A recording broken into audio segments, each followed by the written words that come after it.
The Brandon Peters Show may contain explicit language and detailed plot points. For more information on the show, stay tuned to the end of the episode.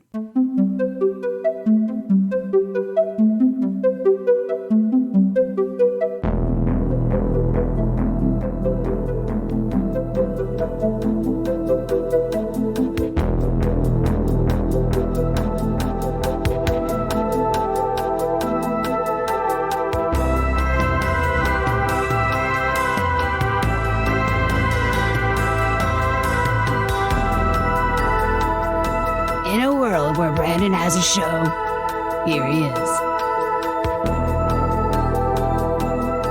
Welcome back, and thank you for listening to The Brandon Peters Show. Today invites you to a conversation on the 1994 film The Crow.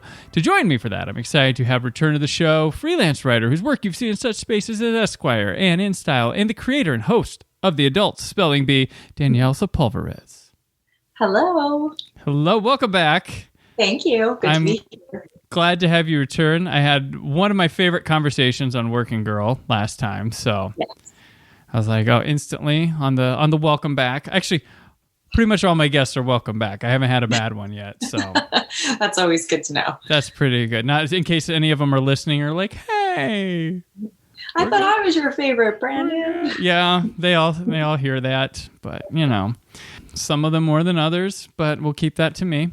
But yeah, so how have you been? I've been good. I have been working a lot, but I've also managed to, this year I've found a better balance, I guess. I think last year was just survival mode, obviously.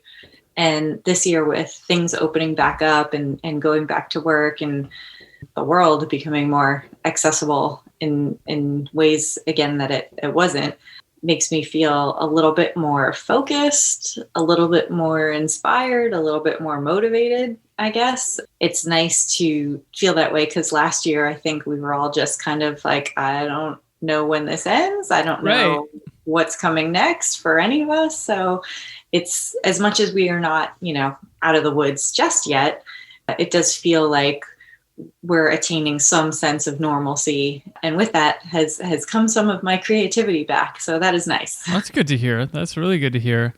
I'm trying to figure out how to mold mine into the new, it's like, you can't be in your basement all the time, dude. Now you have to do things and stuff outside. So we'll be morphing this show to somehow fit it. But yeah, I get you. Any interesting, cool projects you're allowed to discuss at all, or? Well, my book that came out 10 years ago is in some very early development stages. So I can talk a little bit about that because it's so early that, it's sort of at the point where it's exciting because you're like, yay, like someone's interested in making this into something, another medium of this original format. But also it's so early that there's no article and deadline announcing it just yet. Okay. Gotcha. Well, still exciting. Yeah. So, hopefully, and I know development for anything can take a long time. So here's hoping that, an actor wants to attach to it, that, really takes to the book or the pitch attached to the book and is like, hey, I want to play like this character. So, because those kind of things tend to speed it along as far as I understand it, because this is all a little new for me too. So yeah, so here's hoping anyone who it's being sent to, their manager / agents and people, I hope you see a character that you'd like to play so that we can do this. Gotcha. It's kind of like a joke I heard a long time ago about the movie Phantasm 2, which replaced its lead. It's this joke about these execs sitting there and some guys pitching the Phantasm. We got to make the sequel to this obscure 70s movie, and like, but we're do this. And it's like, we have commitment from James LaGrosse, and we're like, green light. That's amazing. It's like James LaGrosse, even in his prime, wasn't like, Yeah. Like I always say that in his prime, he was the guy that they'd get Brad Pitt because they couldn't get James LaGrosse, and then James LaGrosse was gotten because they couldn't get Brad Pitt for a while. They crossed at some point. Oh my God, that's so funny. But yeah, Phantasm 2, which is still sweet, even though, it's the one without the main guy, reprising his own role, but Rising his own role. it's still bombed. So, hey, it matters. So, hey, sometimes we love the bombs in retrospect anyway. Gotcha. Yeah, true. And you've been able to get out and get to those Mets games. I enjoy your coverage. I'm not even a Mets fan, but the excitement. Yes. My friend Meg actually was just tweeting about the difference between Yankees fans and Mets fans. And then she was saying, by Danielle's metric, though, I'm not even a Mets fan. And I was like, Meg, you're totally a Mets fan. I just have sickness. Gotcha. Oh, man. Yeah. Oh, that's fine. I haven't seen the Mets. I saw the Mets play against the Reds back in like the 90s when I believe Sid Fernandez was pitching. Yeah. And he hit on my mom. He hit on your mom? Yeah. That's amazing. Got an autographed baseball, but at the time, I don't know where it's at. But like she would like, I was like, hey, and he was not paying attention, And then my mom came in and was like, sup? Yeah, because he was warming up and then, Like, hello, Brendan's mother. Well, hello, lady. Yeah. That's funny. I went to a book signing for Keith Hernandez. Oh, okay. And, I brought my dad. It was like a Father's Day weekend thing, and because my dad's a huge Mets fan, huge Keith fan, and I had met Keith briefly like a month before that, although I didn't think he'd remember. And then as we were signing books, he was sort of looking at me, and I was like, "Hi," I'm like, "We met a month ago. You probably because you meet so many people all the time." And he was like, yeah. And I don't know if he actually did remember it or was just being polite, but he made some comment about like how nice I looked or like something about like my outfit looking nice. And, signed our books. We took pictures and we left. I brought my dad back home and my mom was there, and she's just because like she's had a lifelong crush on Keith because, she was, used to go to Mets games with my dad when Keith was like in his heyday and he was like hot Keith Hernandez. Right. And my mom's like, did you meet him? Did you talk to him? And she's all excited. And my dad, who hadn't said anything like the whole ride back, goes, yeah, I think he was hitting on your daughter. And my mom goes, oh my God, did you give him your number? And I'm like, Mom, he's literally your age. Yeah. Oh, I don't want to date a parent. No. It was really funny, but he was very respectful and he was very nice. Actually, all 3 times that I've met him now, and the 3rd time I met him, he also didn't remember the first 2, but he was just as nice as he was the first 2 times I met him. So Keith is a very stand-up human being and gives very nice compliments. Gotcha.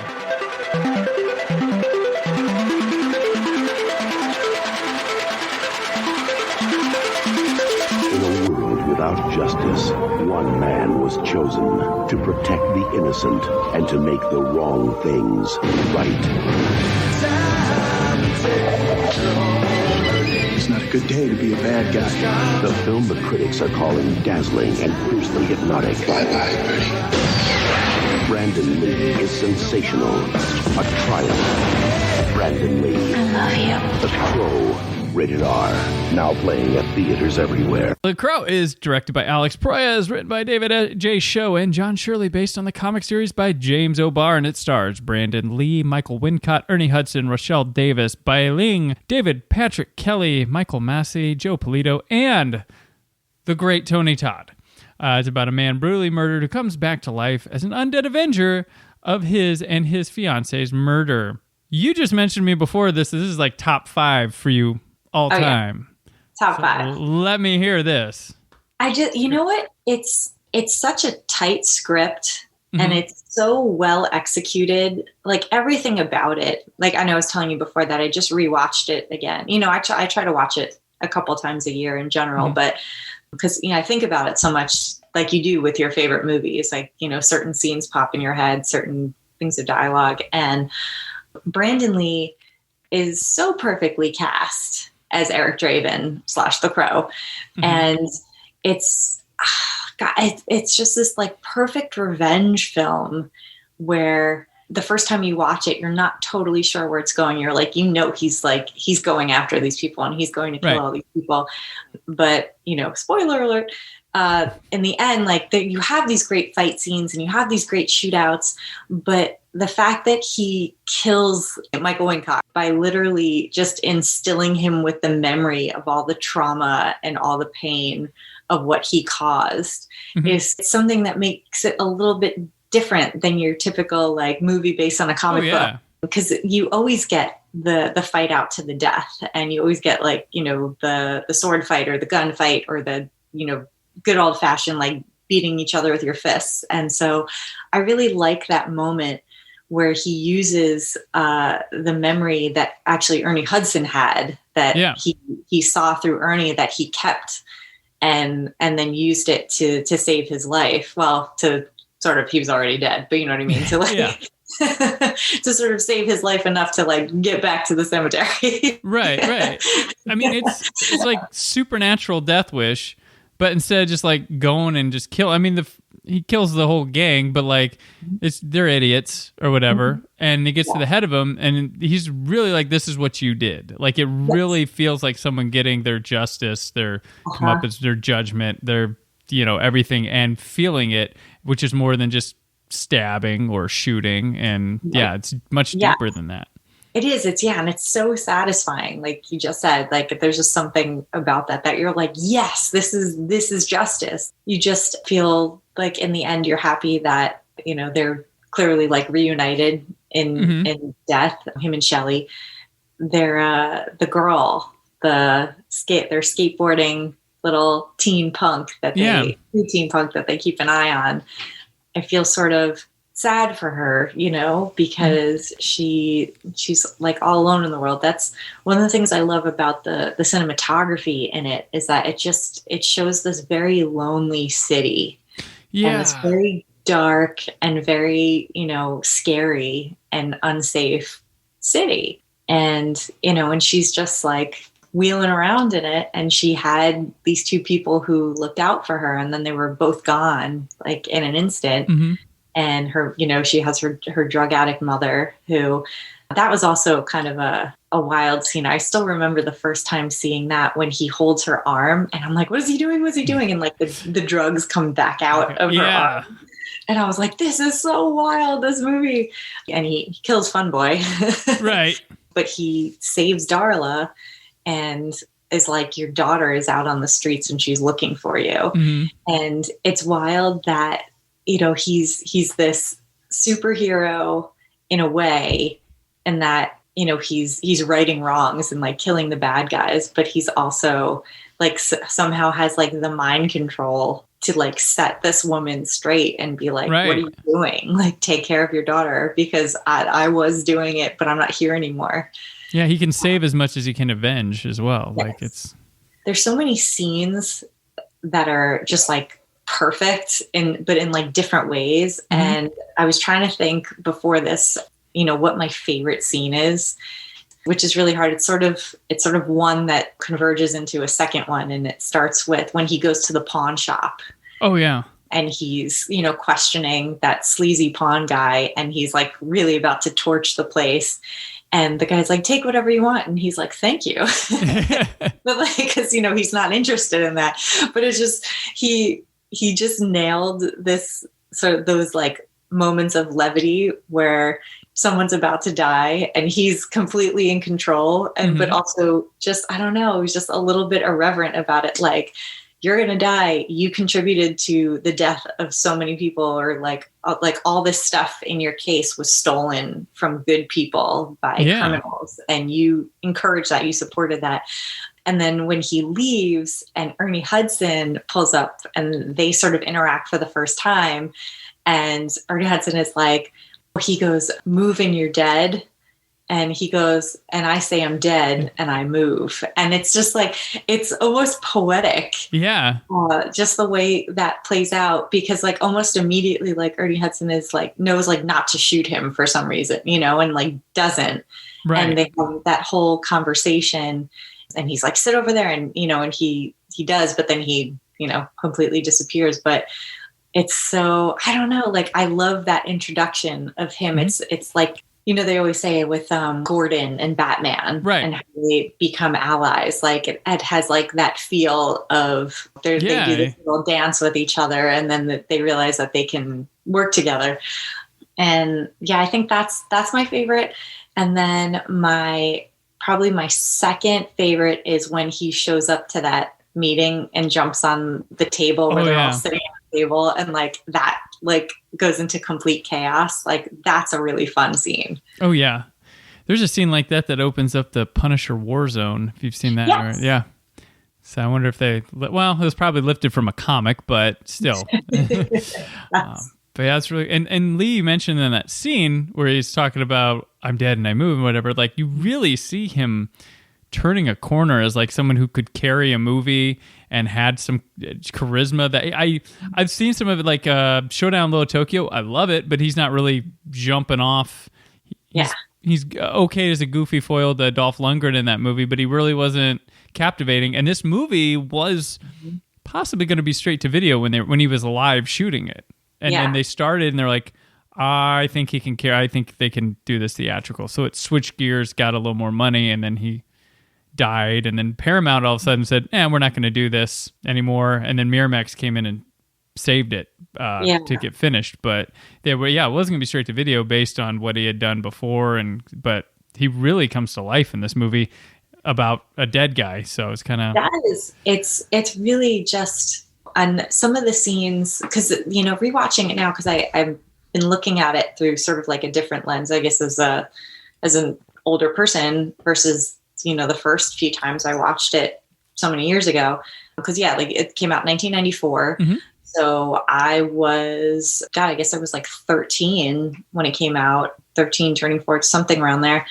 So to me, it was just at that age, it's more just like, oh, it's an action movie, mm-hmm. and where like the good guy wins kind of thing, just like a very basic understanding of what's going on in the movie. Yeah. And then, as you get older and view it as someone who's worked their way through the world a little bit, and, the assault part like hits a little different because it's graphic and yet not, like compared to certain things that you've seen, like, because they don't show her. Right. They just sort of like you understand what's going on. Yeah.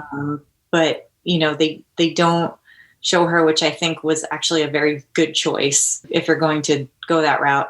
But the scenes where he's remembering what happened before he died, like as he's mm-hmm. come back to life and he's in the old apartment and all the memories come rushing back and he's remembering he like couldn't save his girlfriend, couldn't save either of them. And that these men like really destroyed her as they killed her. And he's like feeling every bit of like that pain that she felt too. And like that resonates like so much more now to me than it did then.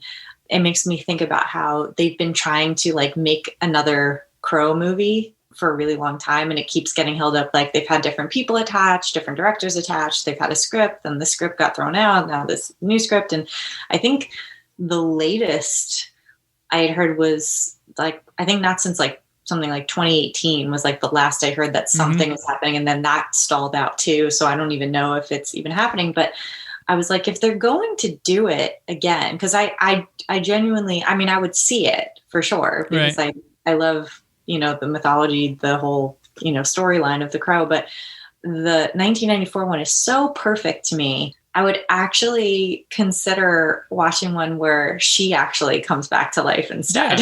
Yeah. It feels like, he got shot and killed, but like the worst happened to her. Like, yeah. And I feel like it could be, look at how Jennifer's body has like new respect and like new light. And that was a movie about revenge. And that was a movie, it's honestly slightly different because Megan Fox came back to life and was not a good demon. She was also killing her best friend's boyfriend and trying to kill her best friend. But Amanda Seyfried, when she becomes demonic at the end, like her first order of business is to go kill the band guys who started this all. And like, mm-hmm. there's just like a very interesting revenge aspect that very often gets handed off to male characters, which I have no problem with, but also like it could be an interesting flip to it. I'm probably biased because I worked on the show Dietland, which I feel like never quite got its due, and it didn't get picked up for season 2. But with the way things happen in the news and the way people talk on social media, it's wild to me that it didn't get a season 2 because it was a little bit of wish fulfillment in it. Because in Dietland, there is a vigilante group of women that call themselves Jennifer, and they kill bad men. Oh, okay. And it started because like the woman who created the group of Jennifer, she was serving in the military and came home because her 13-year-old daughter had been like assaulted by a group of men, and they weren't punished. Like, I guess no one was found guilty because of, whatever. And her daughter threw herself in front of a bus or threw herself in front of a train. I'm trying to remember. Died by suicide. And her mother was, so distraught and so angry. And she had all this military training and she had all these friends in the military that like her next order of business was like, we're going to take justice into our own hands. And like, if these men won't be punished by the law, like we're going to punish them. And so in the news, like every week, there's like, this person got killed. This person got killed. This person has gone missing because, they would kidnap them and then kill them or like drop them off. Like dropped them. I think some of the bodies they dropped off of like an overpass on a highway. Oh, okay. Drop the bodies but they didn't. I don't think they killed the men responsible for her daughter first, so it wouldn't be obvious. Like they killed other men too. So it was like men in politics, soccer player, like. There was soccer players who had been accused of raping a girl and they had gotten off because of who they were and they were famous and, and rich and whatever. And so like, these are the people that they targeted, and it's very subversive, the show and the book that it's based on. But it's very dark. It's very interesting. And it gets at like, who gets to have revenge, like who gets to have their day, who gets to have justice. Right. And that's something I think it's like a theme that a lot of people like in movies and TV shows, but it is interesting to see like which ones people watch. But so I think something interesting could be done with Shelley's character if they were to redo The Crow. But what if they did I just thought of this, not just crows as a couple coming and being creepy together, teaming like around. A group of crows is called a murder, isn't it? Yes. The Crow murder. The Crow murder. That's true. Even if they just went the regular like reboot route and just did it like the 1994 film, I don't know if I would love it as much, but I would definitely watch it and I'd be open to whoever. I'm curious to see who they would cast. Well, I looked up every single person who's been attached to play this since 2009. Here we go. Bradley Cooper. That was one of the high profile ones.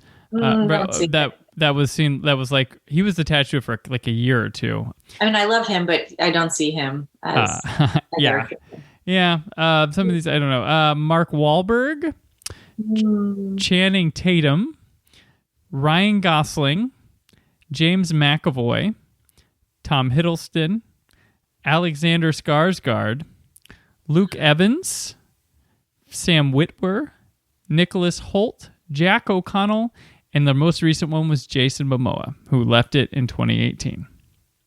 I like Jason Momoa. He's too big though. Like he looks they look like they're going for big guys, like for a bit of it, except for like McAvoy and Hiddleston could be both. Yeah, I'm just maybe someone lesser high I know they want the name with it, but maybe somebody Alexander Skarsgård, because he has like the stoic thing for him. Yeah, because like it's more to me. I mean, like that's a list of like very good looking guys, but and Brandon Lee was also very good looking, but to me it's more about like projecting that like calm, stoic kind of I'm going to kill you now. Like yes.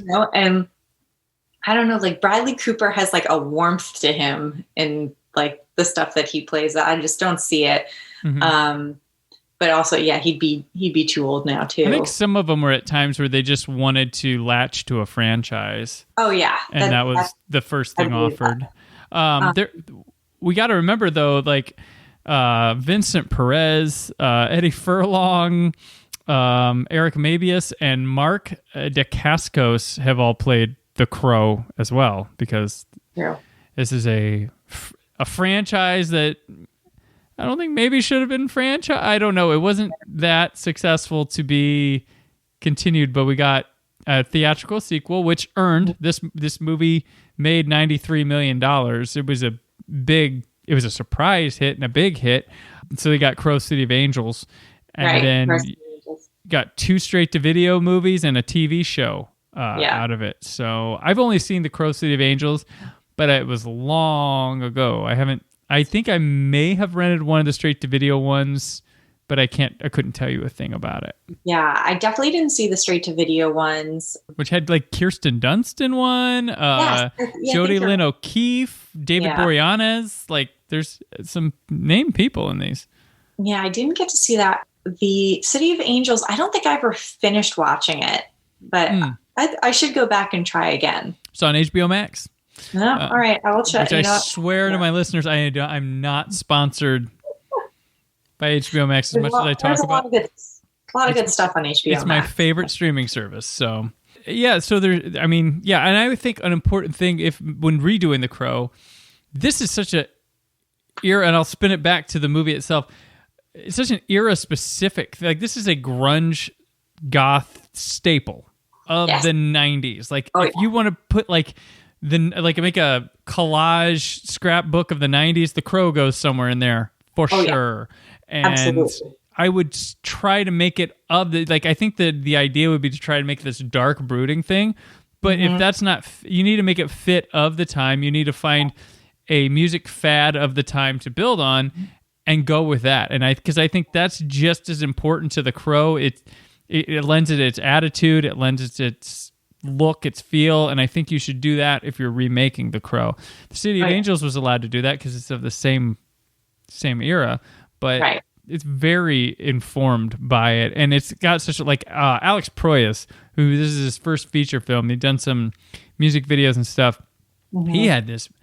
He didn't pan out really as a director after him. He's still working, but this and Dark City, which he did after this, which I'm also a really big fan of, just aesthetically pleasing, just costuming, lighting, city masterpieces. Like, they are outstanding. Like, these are city. Like, I don't want to live in this city, but I want to do a safe visit and kind of get the feel.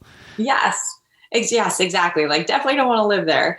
But I feel like I read somewhere too that after what happened on the set of The Crow with the mishandling of the props and Brandon obviously getting killed, that it messed with him mentally for a long time in terms of working, which I imagine it would. But as someone who works on a set now, so many years later, it's just nuts to me that the safety protocols that I'm used to weren't even the norm then. That was the 90s. Like, how are you not being as safe as possible? It was a rushed shoot and a lot of not communication. I read a detailed rundown of the events.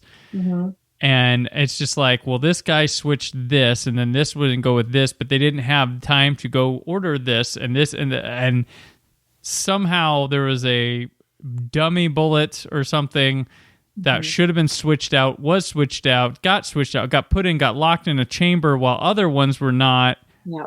And poor Michael Massey, who is passed away 5 years ago, but he's the guy who pulled the trigger on it, and it haunted him forever. Yeah. He was still giving interviews talking about it as far as I could see in that. That's haunting. And it was during this, the shot was during the scene where they were filming the flashback of the awful stuff happening. It's just a nightmare to think of. Because he gets shot at a lot in this movie, and I'm like, he does. And you're like, which one? You have this sick game in your head of was this the one that did it? Was this the one that did it? Oh my god, it's terrible. I know that. I think I try not to think about that when I watch it. And I was like, it was, because in the back of your head, you're like, well, because we've all read the thing about what happened. And you're like, this is a scene where it happened. Oh my god, is this? I don't want to think about it. I don't want to think about it. It's awful. Do you remember where you were when you heard about it? I do. It's weird. I do actually. Yes. I remember was at school, and I think it like grossly like raised the mystique of the movie of like everybody wanting to see it. Yeah. Also, like the way they reported things back then, like to my memory was, which is awful because we're seeing that a lot now too, in terms of, because 90s was like big for pop stars, and now we're seeing like them speak out about how they were covered in the news. But in terms of like entertainment reporting, I feel like I remember like headlines being like, oh, it's a conspiracy. Like his dad died on a set. Now he died on a set. And it was just like kind of like spiraling out of control, saying like someone was like out to get him. Yeah, there was a very big conspiracy. Like I dug into that hole for a bit because I was early internet days. And yeah, right. Because it feels that way. Like, and then it's gross and disappointing that it could be chalked up to just negligence. Because not that either way is good, because we lost like a young man who had his whole life in front of him, which is just tragic. And aside from being talented, like he was just a young man who should have been able to live his life, like talent aside. The fact that it was just plain old shitty negligence that, like you were saying, bad communication, just rushing and trying to save money and someone not doing their job as well as they should be doing their job, and not talking to someone else about the job that they did. It's like a terrible chain of events that led to it, right, that could have been avoided. Yeah. And this is idiot communication. This isn't John Boorman having Linda Blair at the edge of a building during Exorcist 2 dangerous, like where it's like, she's not even on a harness. Like this is just smaller production problems because of how rushed, how little money they give, and this helped change that. But I'm still sure there's other issues nowadays that will come later on and such, and just and it's crazy. So like I was on my way back home from spring break with my parents, and it was a breaking news update on the radio, and I was like, whoa, what? And then I was obsessed with they're going to finish it without, like, what are they going to do? And then, it's crazy, though. 1 year later, coming back on that same Florida trip we'd go on spring break when I was a kid, Kurt Cobain was dead. Oh, my God. It was like exactly it's not to the day, but of the week. But yeah, that week, yeah. Oh, my God. And that was the same trip, and breaking news, and in like 95, I'm like, nobody die. Hearing the radio in my parents' car on the way home, like seriously. So yeah, just insane. I'm just like closing the door, but yeah, the dying, having to like, and the thing with his father, for the listeners who may not know, his father was Bruce Lee, and he died at a girlfriend's house of a medicine that was given to him incorrectly. He was not. So where they get confused with that a lot of the times, and this is so creepy, so like you feel like somebody wrote the book of the world or something, and we're just living it out. But his father did a movie called Game of Death. He was in the middle of that when he died. They finished that without him with a double. And in Game of Death, he plays an actor who fakes his death by getting shot by what was supposed to be a blank on set of a movie, and goes, fakes his death to find out who's doing this and get revenge on them. Oddly, a wicked premonition of his own son's demise. Wow. Like it's the exact kind of fodder that conspiracy theorists love. If you tell somebody that, like, they'd be like, you're full of shit. Like in 1983, like, yeah, it's gonna, that's only in a movie. No, real life's crazy too. But just it's so crazy. And then they filmed. And do you know who his stand-in was that they would that he would stand in for Brandon Lee? No. Winds up being he didn't go by this name then, but it's Chad Stileski, who directed John Wick 1 through 4. Oh, yes. I've met Chad. I worked on John Wick. Yeah. Oh my God, I didn't know that was him. Wow. Yeah, he stood in, and he went by Chad Stowe something. It was a different last name. Okay. But yeah, he wound up being the guy who filled in and they would digitally, it was early. So this is not only that, it's a huge moment for digital effects. Because we had Jurassic Park was like the year before, and everybody like, what? And this is where they got used cosmetically, and they would replace the face in a couple moments. And that technology still gets used today. Like they used it on this movie's now almost 10 years old, but Skyfall, when Daniel Craig's riding the motorcycle all across the train, it's a stunt man, but they put Daniel Craig's face, and you can, if you're looking, you can tell. But that they still use that. And now they're creating people from the dead. They what's it called when they did that Game of Thrones scene where they're yelling shame and ringing the bell? Oh yeah. And Lena Headey is walking. They had someone do it naked, and then they put her face. Oh, okay. On the person. And so they both so I think from what I read, I'm trying to remember, I read a whole rundown of how it worked. And so the body double walked naked and they shot it with them. And then Lena did it clothed, but I think in some kind of a bodysuit or something. I'm trying to remember what she had to wear for it, or maybe something that was just a green screen suit, something I'm trying to remember exactly, but she had to walk it, but they had to walk it exactly the same way. So I guess they could match it up as well as possible. But yeah, but it's her face on somebody else's body. Okay. I actually didn't know that about that one. I didn't do a lot of behind the scenes research. I just kind of watched Game of Thrones and went with it as it went along, but that's really cool. Yeah. I would have thought it would have been Lena Headey because she's got naked in a lot of movies and stuff before. I wonder. I actually thought about that. I don't know if she ever said why that scene or whatever, but also it now seems to be coming out that a lot of the actors on Game of Thrones were not super thrilled about all the nudity and just did it. 'Cause, Emilia Clarke, I think she was super young and inexperienced when she first got the part. And just said yes to anything. And I feel she sort of hinted in interviews lately that certain scenes, she's I don't know that I really needed to not be dressed for that. Yeah. Well, if this is what I gotta do, that probably that kind of pressure. And yeah, I mean, I've read all the time about how Kate Winslet fully believed in doing the nude scene in Titanic. Mm-hmm. But that the problem was after that, her agent kept getting scripts where the character took their clothes off because they were okay, so she'll do it. She's one of those people who will do it. So now we'll send her all the shows and all the movies where, the actor gets naked. And, I think she's commented on how that became a thing for her that they just expected her to do because she did it once. Gotcha. Yeah. Yeah, I mean, when those nude scenes happen, it becomes a big thing. Yeah. Pre-intimacy coordinators, which is now a big job on set. HBO won't shoot any shows without them.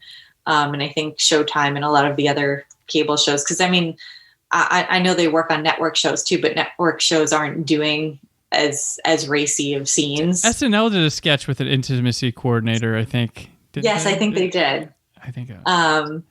And I worked with one for an HBO show, and she was a complete sweetheart and so nice. And I didn't have to work with her in terms of a scene, I should say. She was just on set, and we got to know each other, and she was really cool. But yeah, it's become a really big thing. And the thing is, I'm lucky that I never felt like I needed one for any of the stuff that I did, but I can see where what we were talking about before with actors being I guess I have to do this. I guess I should just do this, with them feeling they understand what's going on. They read the script, they know, but then they get to set and sort of have not even necessarily second thoughts, but have a different idea of what was supposed to play out versus what the director wants. Mm-hmm. And then you have an intimacy coordinator who can just be well, what are you comfortable with? What are you, what would you do in this scenario? And how, and then work with the director to be okay, so how do we do something that keeps everyone comfortable, looks good, on film and satisfies everyone involved. Like, this is what the writer wanted. This is how the director wanted to shoot it. This is what the actor's comfortable doing. Like, how does that all coalesce into the shot? Right. You know, like I said, I haven't really had to do anything like super extensive. It's more just been like shots of parts of my body. And for the most part, most of the time it was on a cable, I'm sorry, not a cable show, a network show. So there's only so much they can be shown anyway. But also, like, I think it was a little bit liberating as someone who grew up as like such a goody two shoes and like you have to go like show my ass on television. All over the place. The world has seen it. The world has seen it, and I get residual checks for it all the time. Next stop, streaking at the Mets game on the field. I'd get banned for life. Back to the movie. Where did we go? Oh, the digital stuff. That's where we came from. Digital stuff. Yeah, that's where we. Yeah. So the movie, like, I guess Proyas wanted to do it in black and white, but of course got rejected. And it kind of feels fitting too, because the comic book apparently is largely, and to no surprise, influenced by Joy Division and The Cure, which I never read the Crow comic book, but seeing it come to life here, pretty sure that's a thing. Did you read comics at all in the 90s? I didn't really. Okay. I wasn't really a comic book person. My brother read some comics. I would say, like, honestly, the only comics I probably read were Archie comics. Gotcha. I loved all of them. That's when they made Riverdale. Right? Mm-hmm. Riverdale is like the dark Archie teen drama. Like Twin Peaks Archie. Yeah. Because I loved Betty and Veronica. And it's funny because, like, they've made Jughead like hot on the TV show, but in the comics, he's like such a dope. Well, I think it was, she still writes a little bit now. It used to be a bit more pronounced, but Britt Hayes, she called the show Hot Archie That Fucks. Yes, that's what she called Riverdale. That is Riverdale. But yeah, I think those were the only comics I really read. Gotcha. And, which is a shame because I think and it wasn't even that my parents sort of instilled this in me. It was just sort of the sense that like comics were a boy thing. And so I never really got into it. Actually though, in college, I had a very interesting class called Texts and Contexts. And during one part of the semester, we actually did read some comic books. Although actually, I think there were more graphic novels. Like there were some comic books and some more graphic novels. And I found them very interesting. And I always meant to like read more. And I just never did. But someone was saying to me recently, because I think I was talking about horror or something. And they were like, there's a lot of good horror comics if you want to get into it. Like, just dig deep on Twitter or the internet and you can get some really good suggestions of stuff. So at some point, I think I will probably become a comic person. But there you go. For most of my life, I really haven't been. I guess that's why also I don't get too wrapped up in the fights people have about Marvel and DC and the movies versus comics and stuff. And you can't say any of them aren't your thing or are bad. They're all perfect. All the Marvel movies are perfect. They're the most cinema. But no, I was gonna say because my heyday of comic book reading was the 90s, and I didn't read like The Crow, or there was a big push and a change in the type of heroes that came in the 90s. Like this is when the Punisher was really popular. You had Ghost Rider, the Max, Deadpool, Spawn, Grifter, Lobo, those Rob Liefeld type guys, where they would like be really jerky dudes, cuss, and they would kill the villains and stuff. And it ended up like it like leaked into Batman, which I was reading. So in the 90s, they broke Bruce Wayne's back in Nightfall, which you might remember being portrayed in Dark Knight Rises. But he had a guy named Azrael who he was working with. He was this like guy named Jean-Paul Valley, and he was blonde and he was younger and he was an asshole. And he got to take up the moniker of Batman when Bruce Wayne's back was broken. And it was the Batman people being like, all right, assholes, you saying you want to kill our Batman? Here you go. And it was terrible. And Batman had this like mechanical suit thing. And he told Robin, like, basically fuck off, and he went like crazy. And so meanwhile, it took like 2 years, but then they had Night's End where Bruce Wayne came back, defeated Azrael, because Azrael's the guy who defeated Bane. And then Bruce Wayne comes back, defeats Azrael, then Bruce Wayne's like, I need time off, and Dick Grayson became Batman for a bit there. But this guy like turned me off from reading Batman. Like I was just not in this type of guy, but it was the writers going, you'll see what happens. And yeah, I got turned off. I didn't want Batman to be that way, but there was a desire to make Batman more edgy. Of course. And they've done that since then. I don't keep up with, my comics are like in it, gone. Like I'll find something, pick it up, read it, but I'm not like, I'm not hardcore, and I'm probably not reading anything that anybody finds cool anyway. But yeah, so this was a time like this. There was like, so we got these dark heroes of the era with names like Eric Draven, like the most goth name ever. I know. And also what you're saying about the Alex Proyas wanting it to be black and white is funny because even though it's not, the movie feels very black and white. Oh, like yeah. You can see it so easily going that way. Yeah. Like the whole, the entire film, like there's really hardly any color. When you think about it, like everything happens at night for the most part. Like it's very dreary during the day. There's no sun. It's, although, spawns my favorite line, can't rain all the time. Right, yeah. And no sun to the end of the movie. Yes, no sun to the end of the movie. But it highlights everything, like the buildings look dark. He can control the city because he made a model city instead of shooting. So he's able, like you mentioned, the cinematography. That's because he's able to just go through. They even do a car chase with models, which you can't really tell. And it makes it unique and just has its own orthodox way of moving the camera around, which I love. It's really nifty. Yes, I love that. Like that car scene, the car where he sends what's his name to his death, and while the other one watches. That scene, and the Stone Temple Pilots song is playing, and I think it's Interstate Love Song. It is Big Empty. We'll touch on that in a sec. Yeah. Yeah.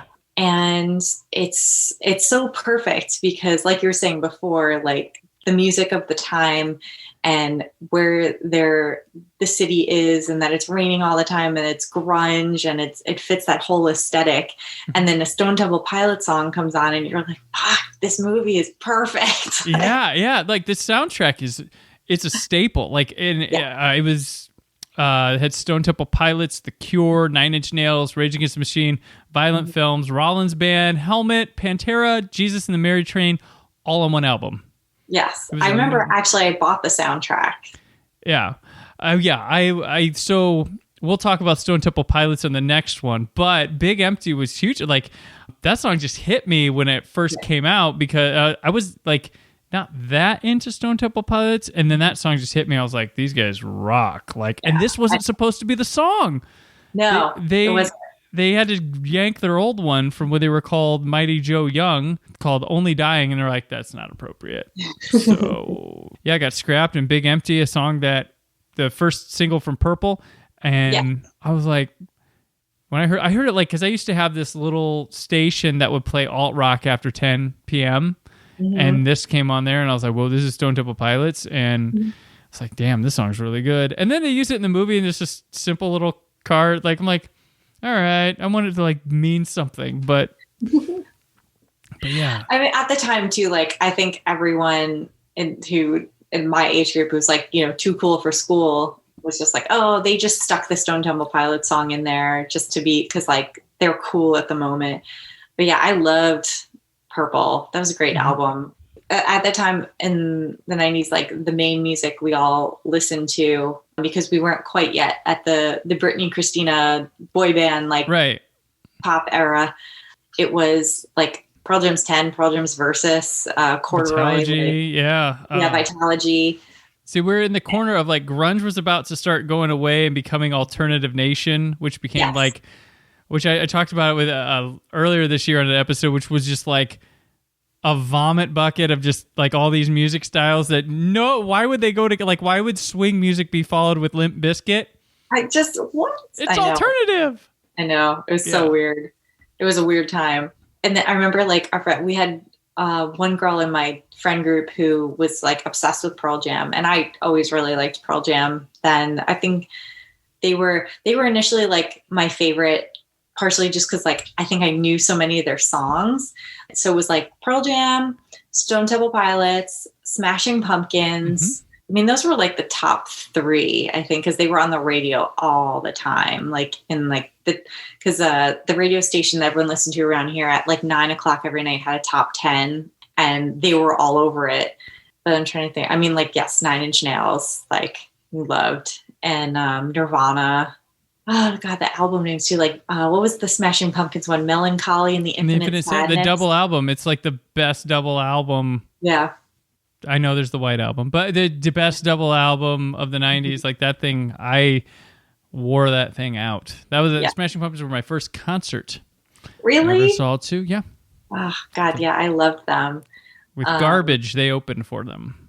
Garbage. So technically, I guess you'd say Garbage, but I went for the Smashing Pumpkins, which I had to wait because the keyboardist OD'd and they kicked Jimmy Chamberlain out, and my concert got delayed for. Good Lord. Okay. Well, that's like, I feel like years later, friends of mine went to go see Stone Temple Pilots, and it started really late. And essentially the story was that Scott Weiland had like flatlined backstage and then came out and performed. And it was a terrible show. Like he like couldn't enunciate any words, but it was literally because he had been like semi-dead like 40 minutes earlier. You're going to hear a similar story when, oh no, when we go to that, but yes. Yeah, awesome. Yeah, this album was just and I also enjoy the Crow City of Angels soundtrack. That one had they do have a good soundtrack. Actually, even though I don't remember ever finishing the movie, I do remember a good soundtrack.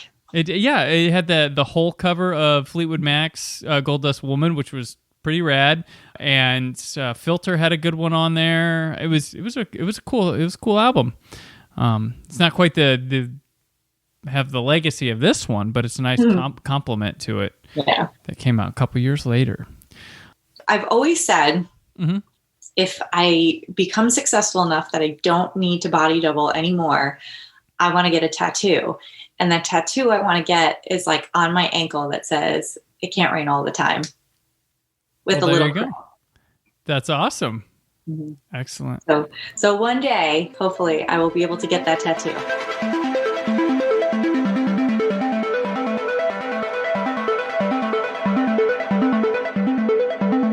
What else? This is where we discuss anything we may have taken in recently: movies, books, TV, maybe something we wrote, maybe something we produced, maybe something we're working on. So, Danielle, what else? What else? Okay, so I actually watched a bunch of stuff in the past few days, and I watched the new Steven Soderbergh, No Set and Move, which was that too. Yes, which was written by the incredible Ed Solomon, and I loved it. I thought it was like this perfectly paced, very tense. What's going to happen next? How many people are fucking how many people over? Like, who's going to come out on top? I don't understand what's like. You have to take down the big four because they're the ones who are capitalizing on all this senseless death in the first place. And I loved it. I thought it was really smart and really well done. And also, what a great cast. Yeah. And I thought, like, didn't it look like a lot of the shots could have been like covers of like old 40s pulp novels too? Like certain like moments and stuff. I'm like, that looks straight up like a cover. Yes.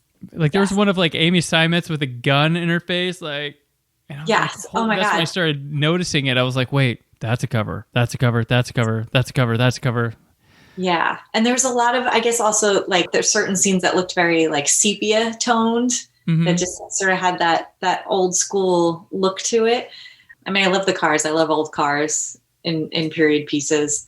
But it was just, I just thought it was a great script, well shot, like, you know, kept me hooked the whole way through. From the guy who was supposed to retire like 8 films ago, continues to wow. And I love, because I feel like this is the thing that Soderbergh does in general, but I think just because I've come from working on so many like straight TV shows where everything is about coverage. Like when they're filming two people talking, like you're seeing, like they'd be seeing my face and your face and like a 2-shot of us talking from the side and then like over your shoulder to me, like over my shoulder to you. And like, that's how conversations get covered. And there's so many scenes in the movie where someone's walking and the camera's behind them and like, there's like attention to it and it's not that they're not talking because sometimes they are but you don't need to see their face right to like understand like what's happening in the scene. And like, I don't know, sometimes I really like that style versus like covering something to death. Like, well, it's something a friend of mine, and he's on the commentaries that come on here once a month, Yancey Burns has always talked about, we discuss like, people need to like make conversations in films interesting. And they used to be like how you shot everything used to almost be important. And conversations used to look more interesting. And they've kind of gone by the wayside of just being like the simple coverage ones that you said. And that's leaked into film a lot of the times. And that's why some people may not, we talked about Marvel, why they may not think the Marvel movies are as high art cinema because their conversation scenes are just kind of Captain America. They think costume filling out the frame is interesting enough, and you got to shoot it good too. And let's see, what else did I watch? I finished watching Hacks on HBO. Oh, yes. Which I loved. Jean Smart should win so many awards this year. Oh my God, she is so perfect as this Deborah Vance character. Did you watch it? Yep. That was one of my what else like a couple weeks ago. So go, yes, keep talking. I'll talk about Hacks, yeah. Oh my God. The last episode made me cry. But I think they totally nail the Ava character of like someone who actually doesn't even seem to be that good at their job, but like thinks that they're a lot better than they actually are. And, you know, Deborah Vance sort of serves as this, like bringing her back down to earth. Like, I love that speech. I think it's in episode 2 where she leaves her in the desert and with the car.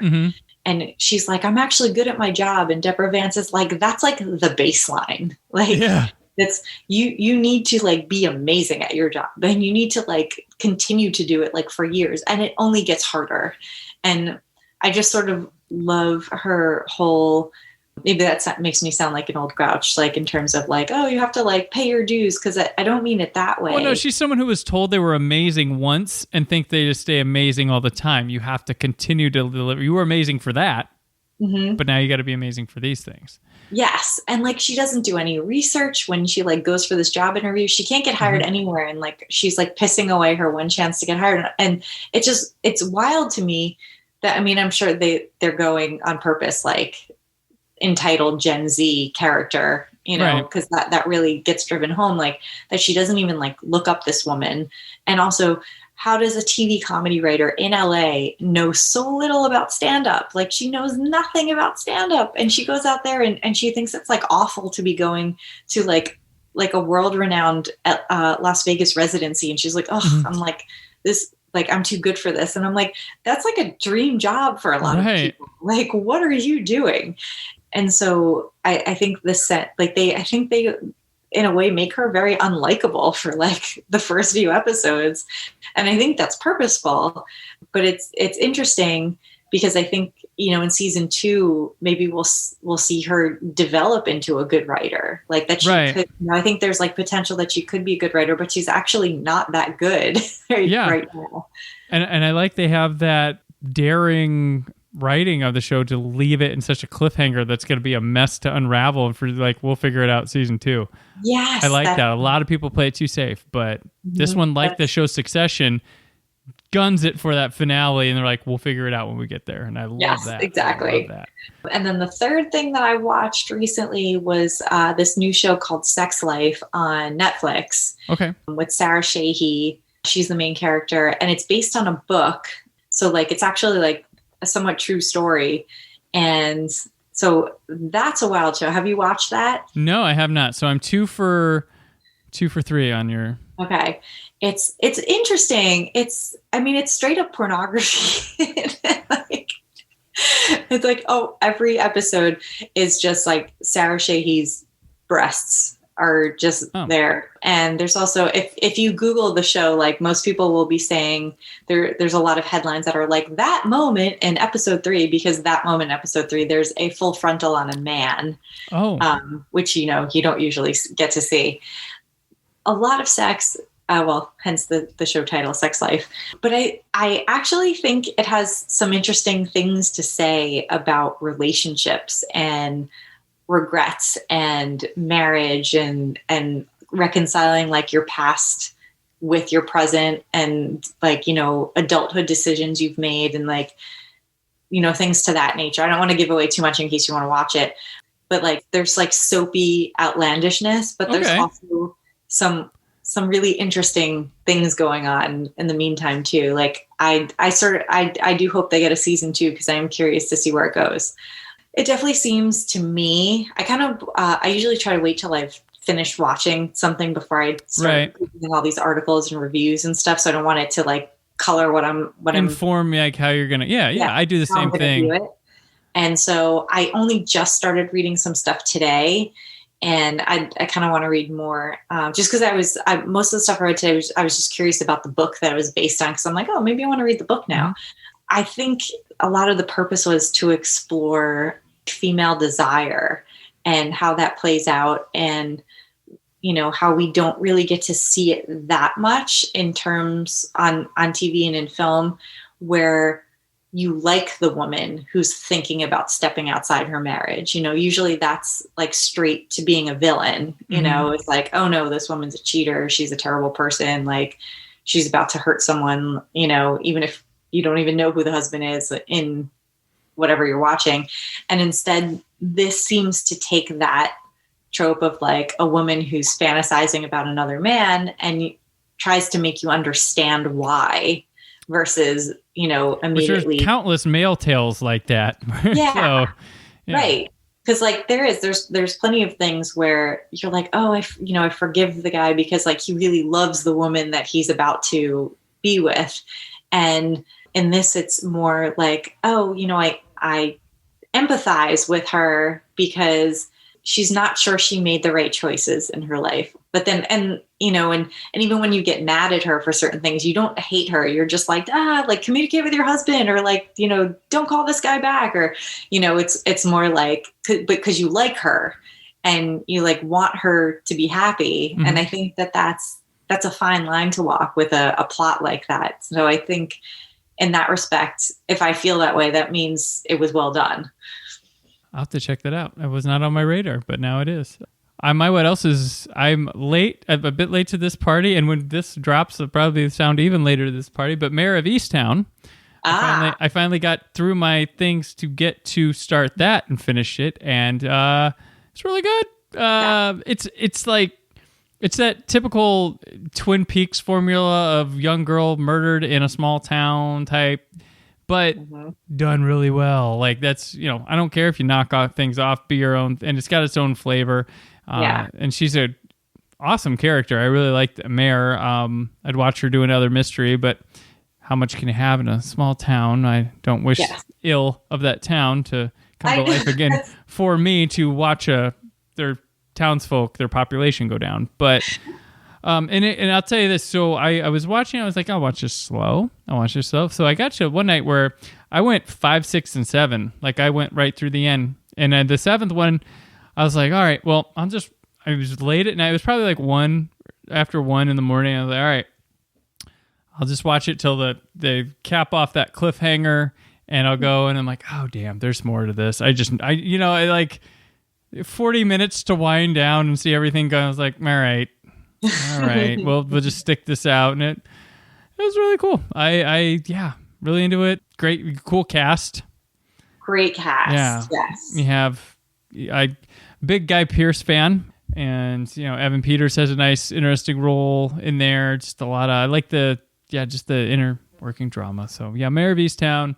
You've probably seen it, but and that's on HBO Max. I know. But it's also one of those things. Once you know the ending, kind of makes you want to go back and rewatch a little bit of the beginning. See if it fits together well. Yeah. Yeah. Like you said, Kate Winslet was fantastic. I I felt like it dealt really well with grief. Whenever a show really kind of nails, like dialogue wise, or just even portraying what it's actually like or what it feels like, I'm always so impressed, because it's really hard to do, to like actively show someone grieving without making it tiresome, because that's one of the things I think in real life is that people don't ever want to admit that it's like a day-to-day process, because you don't want someone asking you every day, how are you doing? Right. You know, is everything okay? Like, because no, it's not, but you're surviving, and that survival looks different for different people. And that's why, she sort of like avoids facing that the whole series. Mm-hmm. And then that widow asks her, like, does it get better? And she's like, no, it doesn't. It's terrible, like every day. And then the final shot of her going up into the attic, I thought was so good. Like, because like, I really didn't see that coming. Although I guess I probably should have, but when she wakes up, when she's sleeping next to her grandson, and she wakes up and, her daughter's gone off to college and, driven out west and whatever it's happening. And I kept thinking like, how does this end? She's just going to like go sit outside and like vape and then she, goes into the hallway and starts to take down the ladder. And I was like, oh, like I felt like my heart stopped, because I'm like, oh my God. And it was in that moment that I'm like, oh my God, please don't do a season 2, because this was perfect. Like this is absolutely perfect. And like you said too, I wish no more ill will to that poor little town. Like, yeah, just like with people bitching about like more Star Wars and I'm like, you had to stir up their peace. That's why they're not in good places right now. You had to Star Wars, not Star Peace. Like you got to shake up that, so your happy ending you had before is gone. Yeah. Now you have all that. I had joked because like I liked all the characters on the show so much. I was like, I think we're on episode 4 or something. I'm like, oh, if this gets a second season, like let's just like kind of segue into a nice little gentle comedy, like a small town comedy, and just let them all be funny. Focus on the 30th anniversary of that basketball team. Make it a little more lighthearted. Things are different now than the last time. Yeah, exactly. Do that. Yeah. Excellent. All right. Well, that'll do for today. Danielle, I'm so very happy and honored to have you return to the show. It's been great. Thank you for having me. Please let everybody know where they can keep up with you and your happenings around the webs. The best place is on Twitter at Elsep, ELLESEP. You can also go to my website, which is daniellesep.com, and read all of the things that I've written. And, send me emails if you would so desire. If you'd like to buy my book that is in its early stages of infancy development, it's called Losing It, and it's barnesandnoble.com, amazon.com. I believe you can also request it from your indie bookstores, because it's just been out for a long time now, so it's probably not floating around on the shelves lately, but you can ask for it. And yeah, I think that's probably it for now. Excellent. And I'm on Twitter and Instagram at Brandon4KUHD. Written work at whysoblue.com. There's more from The Brandon Peters Show this week. But until then, always remember to keep the positivity in your online film chatter. Thank you for listening. The Brandon Peters Show is a Creative Zombie Studios production. Produced by Brad Shoemaker and Brandon Peters. Written and edited by Brandon Peters. Announcer vocals by Jessica Alsman. Theme song by Metavari. Web design and show art by Brad Shoemaker with Brandon Peters. All music and clips featured in the episode are property of their respective studios, and no infringement is intended. Additional information on this and other episodes at BrandonPetersShow.com. For any inquiries, press opportunities, or sponsorship, contact mail at BrandonPetersShow.com. The show is available on Apple Music, Spotify, or anywhere podcasts are found.